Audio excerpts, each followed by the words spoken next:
আসসালামু আলাইকুম, আশা করি আপনারা সবাই অনেক ভালো আছেন। নতুন একটা টেক নিউজ ভিডিওতে আপনাদের সবাইকে স্বাগতম।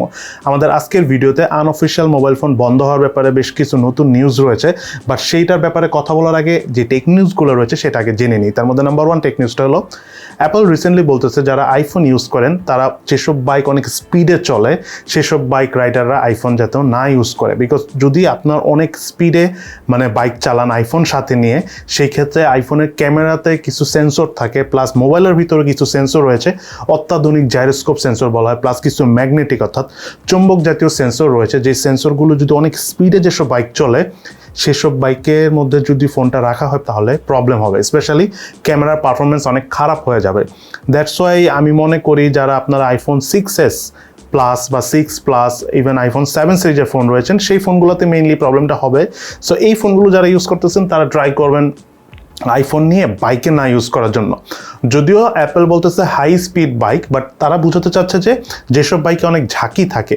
সো যারা আমরা বাংলাদেশে বাইক চালাই তাদের তো আসলে ঝাঁকি থাকবে, কারণ আমাদের দেশের রাস্তাগুলো তো ওইরকম প্লেন না। সো আমাদের বাইরের দেশের থেকে বেশি ঝাঁকি খেতে হয়। সো কম স্পিডের বাইকও আমরা অনেক ঝাঁকিতে পড়ে থাকি। দ্যাটস আমি মনে করব যারা প্লিজ আইফোন 6 সিরিজের ফোন বা 7 সিরিজের ফোন ইউজ করেন তারা এই কাজটা করবেন। আইফোন সাথে নিয়ে চলবেন না, বাট আইফোন 11 সিরিজের পর থেকে নতুন যে ফোনগুলো এসেছে তাতে এই ধরনের কোনো প্রবলেম নেই। সো এটাও কিন্তু মনে রাখবেন। দেন সেকেন্ড টেক নিউজটা হলো ইলন মাস্ককে নিয়ে। ইলন মাস্কের দুইটা নিউজ রয়েছে আজকে। আসলে নাম্বার ওয়ান নিউজটা হলো আপনারা জানেন যে ইলন মাস্ক ইন্ডিয়া আসতে চাচ্ছে, টেসলা উৎপাদন করবে, টেসলা গাড়ি অর্থাৎ ইলেকট্রিক কার তারা ইন্ডিয়াতে ছাড়বে। এই নিউজটার ব্যাপারে আমি খুবই ইন্টারেস্টেড এই কারণে, ইন্ডিয়াতে আসলে বাংলাদেশেও খুবই সুন ইলেকট্রিক কার আসবে, আর ইলেকট্রিক কার আসলে কিন্তু দেশে যেসব গাড়ি প্রতিষ্ঠানগুলো রয়েছে একদম সম্পূর্ণ নতুনত্ব আমরা দেখতে পাবো। ইলেকট্রিক কার আসলে যেটা হবে, একটা সময় মানুষ ইলেকট্রিক গাড়ি কিনবে, বাট তার থেকেও যে জিনিসটা আমার কাছে বেশি পজিটিভ মনে হয়, এই যে উবার পাঠাও রয়েছে না, যাদের মাধ্যমে রাইড শেয়ারিং হচ্ছে, তখন কিন্তু এইখানেই গাড়িগুলো ইউজ হবে, তখন কিন্তু খরচ কমে আসবে। দেখা যাবে যে আমরা কম খরচেই উবার বা পাঠাও ইউজ করতে পারবো। সো সব কিছু মিলে এটা একটা ফিউচার আছে। ইন্ডিয়াতে অনেক ট্যাক্স ধরা হয়, কোনো পার্টস আনার জন্য দেখা যায় 60% মতো ট্যাক্স ধরা হয় আর কি। তো ইলন মাস্ক চাচ্ছে যে ট্যাক্সটা একটু কমিয়ে অ্যাটলিস্ট যেন 40% আনা হয়। অপরদিকে ইলন মাস্ক তাদের যে নিজেদের কোম্পানি রয়েছে সেখানে সে একটা অফিসিয়ালি ইমেল করেছে সবাইকেই যে এক্সট্রিম লেভেলের ওয়ার্ক হার্ড করার জন্য, হার্ডকোর লেভেলের কাজ করার জন্য। বিকজ টেসলার অনেক গাড়ি আছে যেগুলো রাইট নাও তৈরি করা আছে, বাট অনেক পার্টস মিসিং আছে, ওই পার্টসগুলি তারা পায় নাই।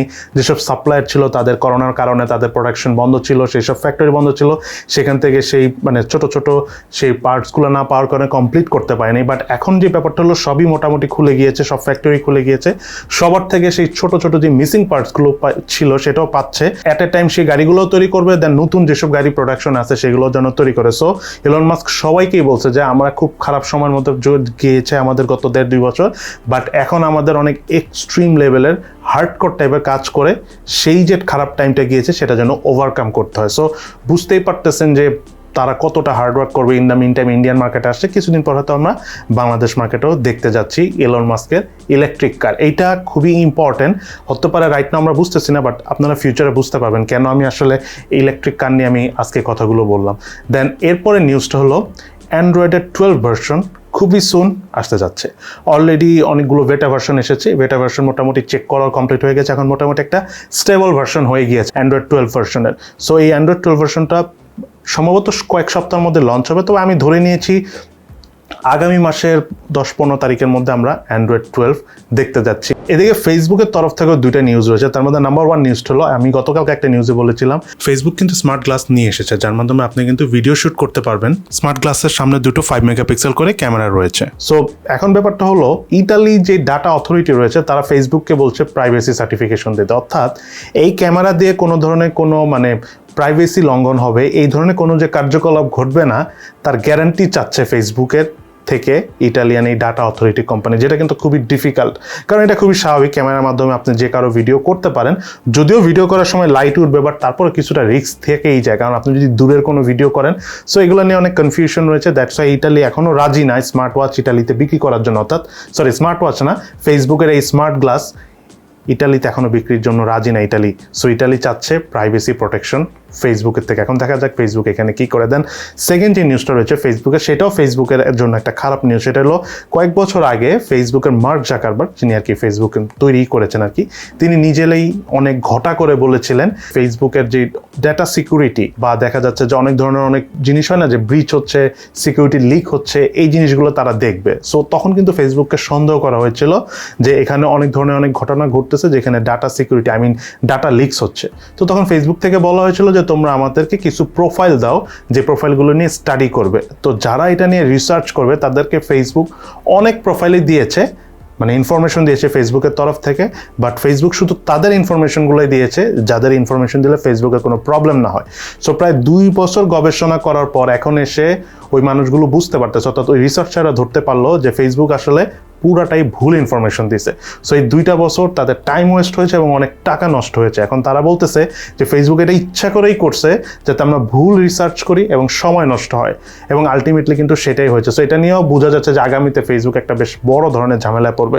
মানে ফেসবুকের ট্যাকটিক্সটা দেখছেন, মানে ওদের সম্বন্ধে কিছু ইনফরমেশন নিয়ে কনফিউশন ছিল, সেটা জানতে চেয়েছে, এখন সেখানেও তারা রং ইনফরমেশন দিয়ে দিয়েছে যাতে জিনিসটা আরও অনেক ডিলে হয়।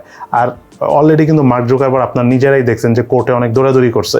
সো এখন এটা কোন পর্যায়ে যায় আই হ্যাভ নো আইডিয়াস। দেন এরপরে যে নিউজটা রয়েছে সেটা হলো বাংলাদেশের আনঅফিসিয়াল মোবাইল ফোন বন্ধ হওয়ার ব্যাপারে।